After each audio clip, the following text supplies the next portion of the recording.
And right now at noon, cleanup is underway across central Indiana after yesterday's storms blew through the area. This afternoon, we know some of the hardest hit communities are in Johnson County.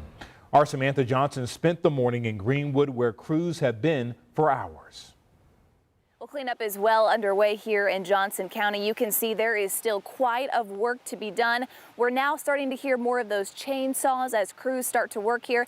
To give you some perspective, if you take a look down this road here behind us, that on the very far end of this road, that's Center Grove High School. So this neighborhood just south of that area here in Greenwood. And we can tell you the crews that are lined up on this street were here when the sun rose this morning. We watched them pull into this neighborhood. And here behind us, we've got power crews. We've also got crews who are here to remove the trees and debris that have formed here over the last 24 hours or so. What we can also tell you is it's more than just power and tree removal. We've also seen internet companies come through this neighborhood. We've also seen home security trucks coming through to make sure everyone is safe and secure. We know this area here is part of what officials are calling this 3-mile path of destruction in Johnson County. And this area here just south of Center Grove High School is really towards the beginning of that path that blew through yesterday afternoon.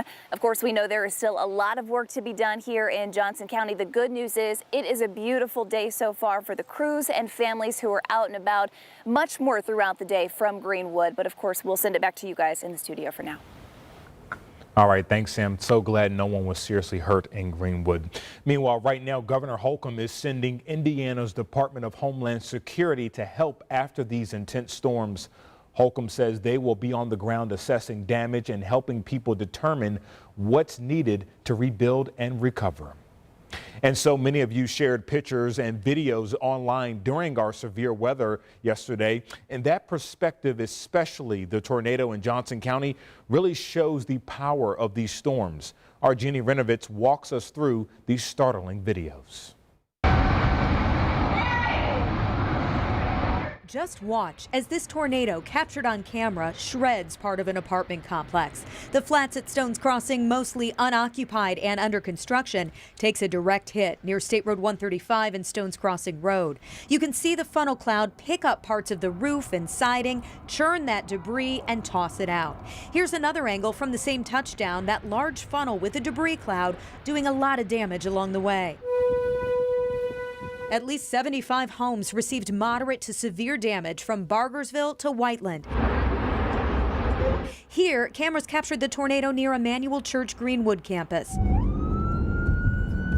And this is a wider view of the twister from Bargersville's fire chief as he raced in to help. It shows the scope of the storm spinning through Johnson County.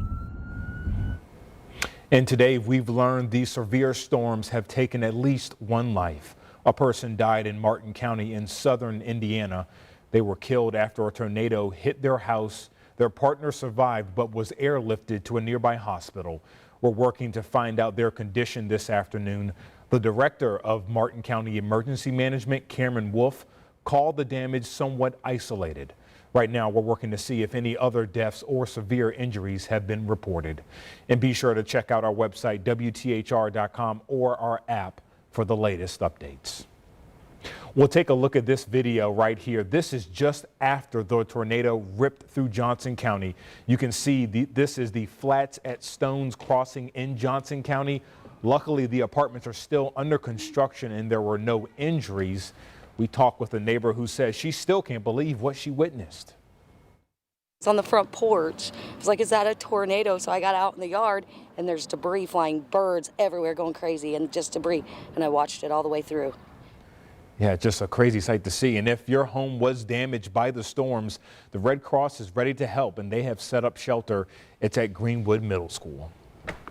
Well, damage from the storm is widespread. And Sean, we know you and Chuck spent a lot of time tracking these storms yesterday. I guess the big question is, what can we expect today? Well, we've got multiple National Weather Service survey crews out. What they will do is examine the type of structures that were hit by the tornado. We know at least one tornado. They'll also look for path length, Was it more than one in Johnson County? And did we have some others across Southwest? And then what will eventually happen, the tornado or tornadoes will then be giving a rating based on the damage that it caused and again, what type of structure that it hit.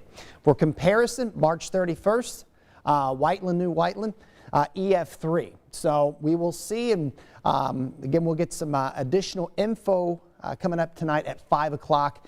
We expect we'll have at least some initial assessments from that tornado.